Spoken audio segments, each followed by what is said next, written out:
Hey guys, it's Amanda with Getting There Green, and you may recognize these vegetables as being zucchinis.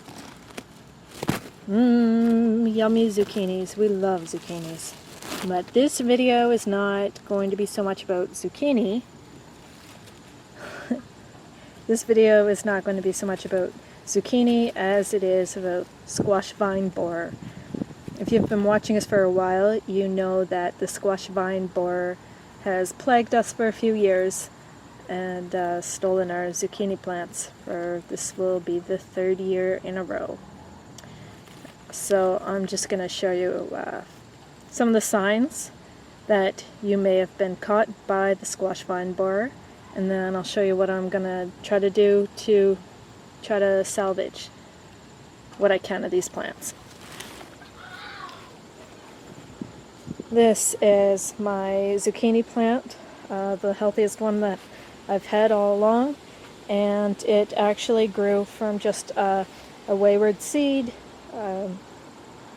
so it kind of grew on its own. I didn't give it any protection from the squash vine borer, so, you know, looks healthy, everything looks healthy.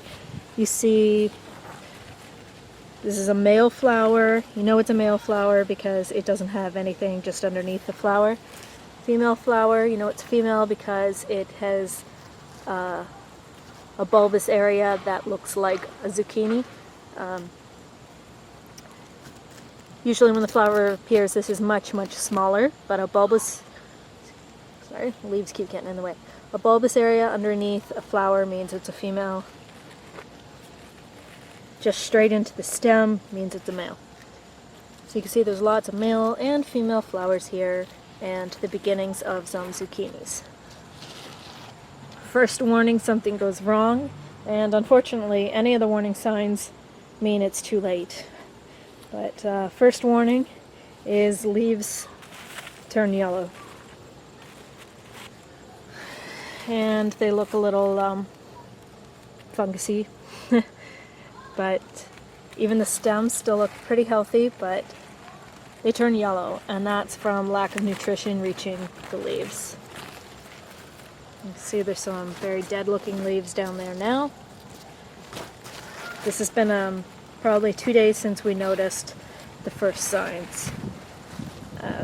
Yeah, so it happens very quickly, very quickly. Next sign would be any young zucchinis on the plant itself start to rot out. And there's one there that you could see. It turned yellow. It's kind of rotted at the end. But, you know, there could be lots of reasons for that. It could simply be that that particular female flower didn't get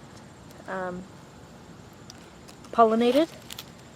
But in this case, it is because of the squash vine borer. Another leaf. Now you could have dying yellow leaves for other reasons too, so it doesn't necessarily mean that you have the squash vine borer if you have dying leaves and dying zucchinis. But you can see down here, if I can focus. I'm never very steady with the camera. See, the base of the plant is rotted. That's a pretty good indicator. Oh, so gross. Okay. See, I just broke the stem off. I'm trying to focus on it. There we go. And you can see it looks really kind of nasty right there. People describe it as looking sawdusty. I don't know what else I could call it, but it's very gross and rotted looking. Can I see any inside?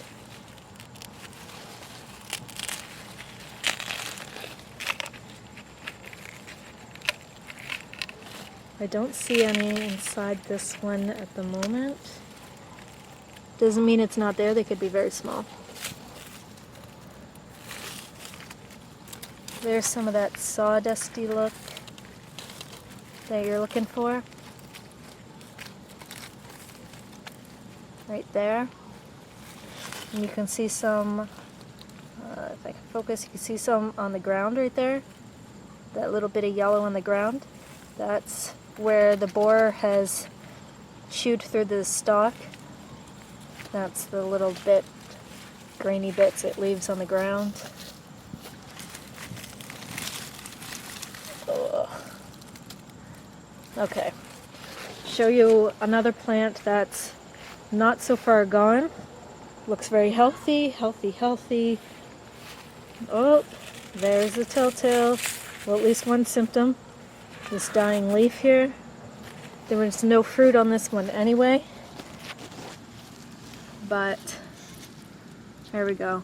See the yellow sawdusty looking stuff on the stalk? There it is, and you can see some on the ground. For sure there's squash vine borer in this plant as well. I'll probably just dig this one right up. Now this was one of my plants. This was one of my plants that had volunteered itself in my compost heap. There were, I forget how many, a dozen or more that had volunteered that way, and I transplanted them into my garden. They were growing very well. One thing I noticed is it sure seems like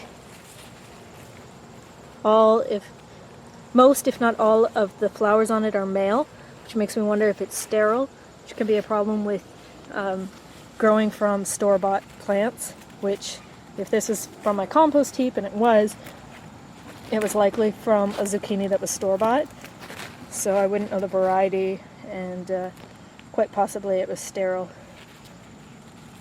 So this one, I don't feel bad about losing this. I'll just pull it right out, and I may pull out the others that came from my compost heap as well. I did have, if you remember my experiment earlier this year, I did have a plastic bottle around this for quite some time, but I took it off a while back. So quite possibly the squash vine borer moth laid its eggs after I took the bottle off.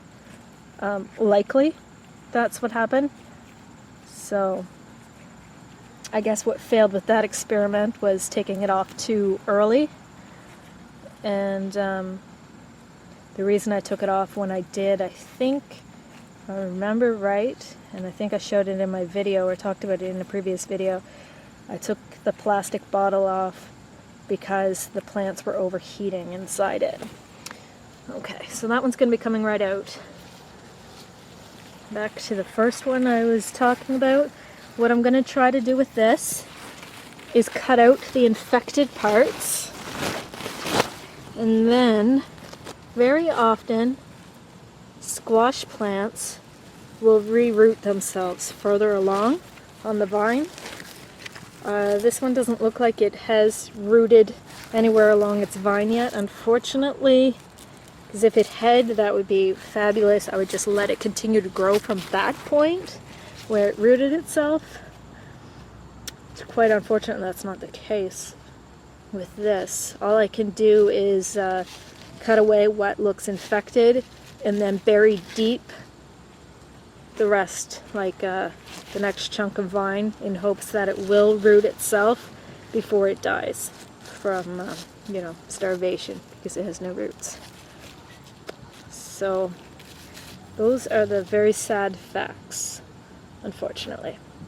It likely will be another year of no zucchini.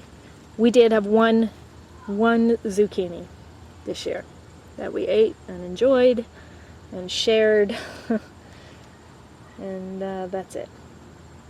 So I will see if I can salvage any of this plant, because unfortunately I think all of the rest of the plants that are living right now are from the compost heap and maybe sterile, may not produce any zucchini anyway, whether or not they have the squash vine borer. So that's it. Over and out. If I have any success with this, chopping this up and keeping some of it, then I will show you how that goes. Alright, take it easy.